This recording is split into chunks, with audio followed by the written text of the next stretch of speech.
हम भी आए थे और हमने भी स्नान किया था और हमें 2 पुत्र रत्न की प्राप्ति भी हुई है ठाकुर जी की कृपा से। क्या बोलने के ऊपर मैं इतना प्रसन्न हूँ, जो भक्त यहाँ पे हो और इस कुएं का आचमन करेगा उसे 14 अवतार के दर्शन को फल प्राप्त होगा। भगवान बोले राधे गोपनीयम, यह मेरा गुप्त वृंदावन है।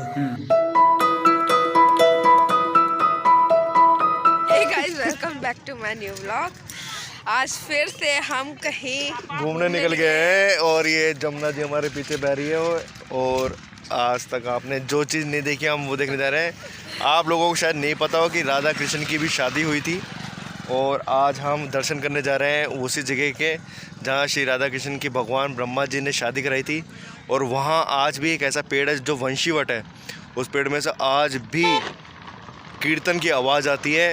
वो बहुत अद्वितीय चीज़ है और वहाँ पर बहुत से संत गुप्त अपनी साधना भी कर रहे हैं। अभी हमें यहाँ से ये जमुना जी का पुल पार करके जाना है, सामने दिख रहा है। घूमते हैं, चलो साथ में आप भी हमारे साथ ऐसी अद्वितीय चीजें देखो। चलो मैं आज आपको उस जगह के दर्शन कराता हूँ। चलो आप अंदर मिलके सब मिलके दर्शन करते हैं।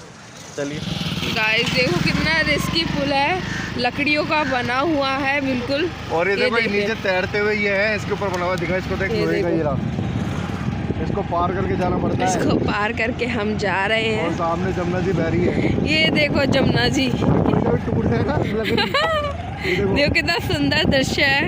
नीचे दिखा देख लकड़ी और ये देखो चक्रा पुल, डर लग रहा है मेरे को। यार मजा आता है ऐसी लाइफ में भी, मस्त एंजॉय। ये देखो पुल आवाज कर रहा है हमारा। और हमने जमुना जी पार कर ली है भाई। जय हो जमुना मैया की। तो गाइस ये देखिए श्री राधा कृष्ण विवाह स्थल भांडेरवन, ये माट गांव के अंदर है और अंदर हम चलेंगे। ये अंदर हम राइडिंग कर रहे हैं और बहुत ही ठंडा भाई, बहुत ही ठंडा है। पीछे का व्यू आपको दिख ही रहा होगा। ये दोपहर का टाइम है, इतना भयंकर। हमारे आँख टाइम है, लाल ठंडे हो गए भाई बिल्कुल।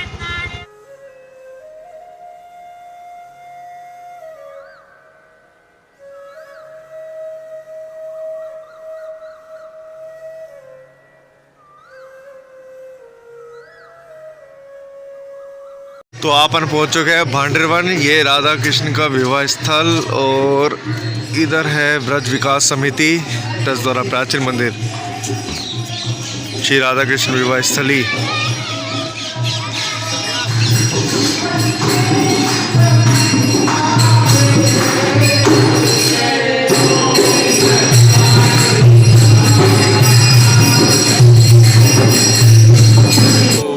जब भगवान ने अवतार दिया तो गाय चराने को आए तो पहले दिन यही आए।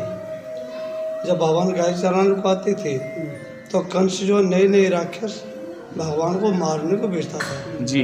कंस ने बच्चासुर नाम का राक्षस भगवान को मारने को भेजा जी। बच्चासुर जो गाय का बछड़ा बन के भगवान की गाय मिल गया, भगवान ने उसको मार दिया। सखा बोले कन्हैया तेरे बछड़ा मार दो तो हत्या रहेगा भाई। भगवान बोले तो मैं क्या करूं कि तुझे सभी तीर्थ का स्नान कर। सामने कुआं है, भगवान ने इसे बंसी से प्रकट किया, से विराजमान हुए। सभी तीर्थ ने अपना रूप धर के भगवान को स्नान कराया, तो इस कुएं में सभी तीर्थों का जल है। उसके बाद में जितने तीर्थ थे, जितने विश्वासी थे, सबको भगवान ने भंडारे दिया, गौदान किया। तो भंडारे का गौ सेवा का गौदान का विशेष फल होता है। जो सोमवती अमावस्या होती है, इस कुएं का पानी सफेद हो जाता है। अच्छा। जिन औरतों के बच्चे नहीं होते हो, गर्भ खंडित हो जाते हो, संतान नहीं होती हो, मुझे स्नान करे, मंत्र और मनोकामना बोले तो 98% संतान की प्राप्ति होती है। दूसरी लीला राधा कृष्ण विवाह की। राधा कृष्ण विवाह की लीला में ब्रह्मा जी आचार बने, स्वतः ही यहाँ पे मंडप प्रकट हुआ है जो कि 1000 खम्भन से युक्त है। बीच में सिंहासन बने हुए, सिंहासन उछड़ेगा, 7 सीढ़ी लगी हुई। राधा कृष्ण दोनों पदार्थ थे। शिव जी जो भगवान कृष्ण का श्रृंगार करते, पार्वती राधे जी का श्रृंगार करती है, दोनों को सिंहासन पर बिठाते हैं। तभी ब्रह्मा जी प्रकट होते। ब्रह्मा जी अपने कमंडल से राधे जी के चरण कमलों को धोते और चरणामृत लेते और कहते राधे मैं तो आपके चरण कमल की भक्ति चाहता हूँ, तो आप मुझे आज्ञा प्रदान करो जो कि मैं आपका विवाह कर रहा हूँ। तो ब्रह्मा राधे जी से आज्ञा लेकर के ब्रह्मा जी ने वेद मंत्रों का उच्चारण करने का लगा दिया। वेद मंत्रों की आवाज़ जो आकाश में गूंजने लगी, सब देवता बड़े प्रसन्न हुए। जिस टाइम पे ब्रह्मा जी भगवान से पूजा करा रहे थे तो भगवान ने अपनी बंशी को अपने पास में रख लिया। उस बंशी को राधे जी ने चुरा लिया। ब्रह्मा जी ने यज्ञ कराई, कन्यादान किया, भेद कराई।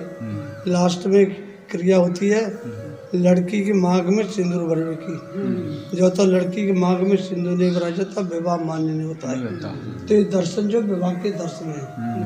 भगवान राधा जी की मांग में सिंदूर भरते भाई पूरे संसार में एक ही मंदिर है जिसमें विवाह के दर्शन होते हैं और कहीं विवाह के दर्शन नहीं होते।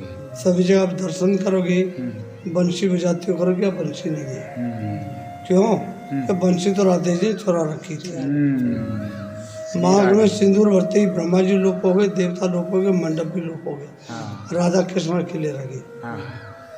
सबसे मुख्य लीला एक दिन की बात है, भगवान और राधे किसी पेड़ के नीचे बैठे थे।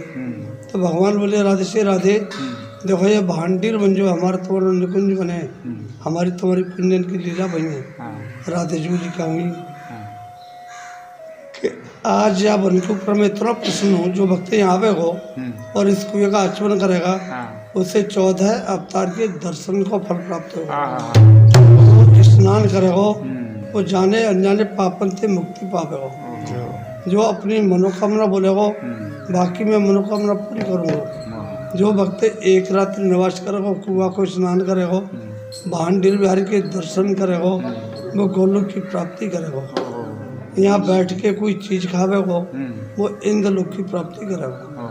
और जो यहाँ गोदान करेगा उसकी 73 पीढ़ी का उद्धार होगा। इतनी सुन के राधे जी बोली प्रभु आपने बहुत ही बड़ी बात कह दी। इतना होने पर क्या भक्तों की इतनी भीड़ हो जाएगी, 24 घंटा रहेंगे, हमारे तुम्हारे मिलने में बाधा पड़ जाएगी। भगवान बोले राधे गोपनीयम, यह मेरा गुप्त वृंदावन है, यहाँ की लीला गुप्त है, यह वन को प्रकाश में नहीं लाऊंगा। जब भक्त कई बार पूरे ब्रज में घूम जाएगा तो उसके ऊपर कृपा करूंगा कि तू भांडवन में आ। जय श्री राधे। हर भक्त को भांडवन में नहीं आने दूंगा।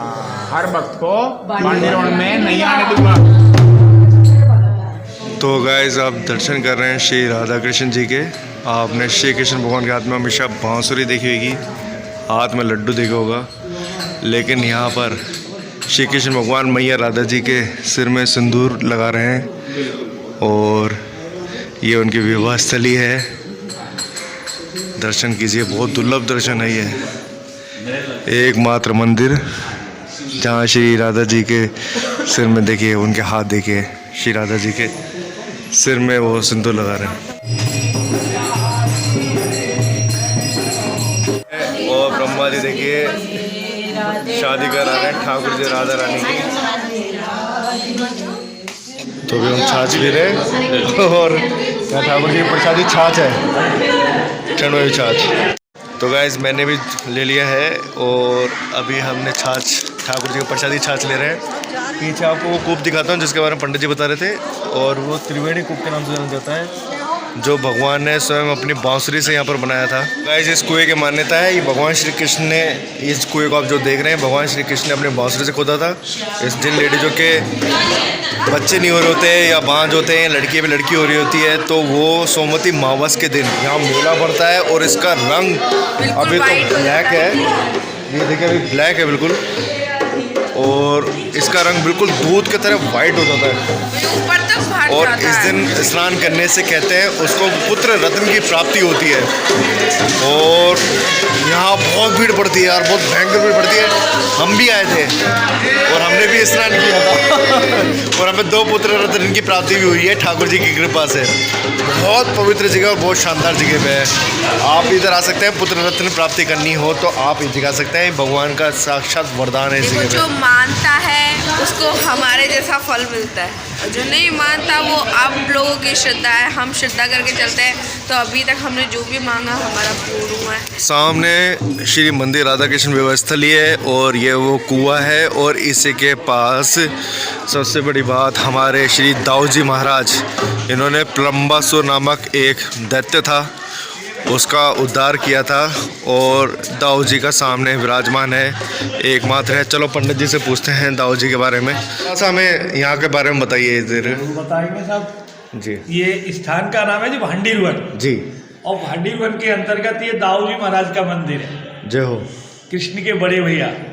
तो दाऊ जी ने यहाँ भांडीरवन में एक प्रलव नाम के राक्षस का वध किया है, जो कि कंस ने एक ग्वाल के रूप में भेजा था। भगवान अपने ग्वाल सखाओं के साथ खेल रहे हैं और आकर के उनमें धोखे से मिलता है। तो भगवान तो अंतर्यामी पहचान गए हैं, लेकिन भगवान को तो अपनी लीला को आगे चलाना है। तो अपने सखाओं का नाम ले लेके पूछने लगे, मधुमंगल, श्रीदामा, मनसुखा, गज, सवल, ये न्याय का कौन है भैया, किसका साथी है, किसका रिश्तेदार है। जब सब ने मना कर दिया और कहने लगे, कान्हा जब से ये आया है बड़ी बुरी नज़र से हमको घूर घूर के देख रहा है, हमें नहीं पता ये कौन है, अपरिचित है। तो कन्हैया जी ने उसको अपने पास बुलाया और बुला के बोले, हाँ भाई तेरा मतलब क्या है, पहले तो बात बता। तो बोले भैया खेलने की इच्छा है और कोई मतलब नहीं है। क्या ठीक है भाई, हम खेलने में शर्त रखेंगे, अगर तू शर्त मंजूर करे तो खेल, नहीं आगे बढ़। तो ये शर्त रखी थी कि जो हार जाएगा वो जीते हुए को अपने कंधे पे या पीठ पे उठा के चलेगा। तो उसने कहा ठीक है, पहली बात। और दूसरी बात यह है कि जब मेरा भैया बलवान है, दाऊ दादा के बारे में कह रहे हैं कन्हैया जी, भाई इधर तू भी खूब तगड़ा है, तू मेरी तरफ रही हो और दाऊ दादा की तरफ श्रीदामा को देंगे। तो आपस में पार्टी बनी, खेल शुरू हुआ, तो कन्हैया जी हरा देते अपनी पारी को, भैया से उसका उद्धार कराना है। और जैसे शर्त रखी थी तो श्रीदामा को स्वयं अपने कंधे पे कन्हैया जी बैठे। हमने यहाँ के दर्शन कर लिए और यहाँ के तो बहुत ही गजब लगता है। यहाँ की बाजरे की रोटी भी खाई और छाछ भी पी, गाय के दूध की। तो अभी अब हम यहाँ से जा रहे हैं वंशीवट, यहाँ पास में ही है। वहाँ पर आज भी भगवान ने जो कीर्तन किया था तो उस पेड़ में से आवाज़ आती है। तो चलो वहाँ दर्शन करने चलते हैं। ये तो पागल है।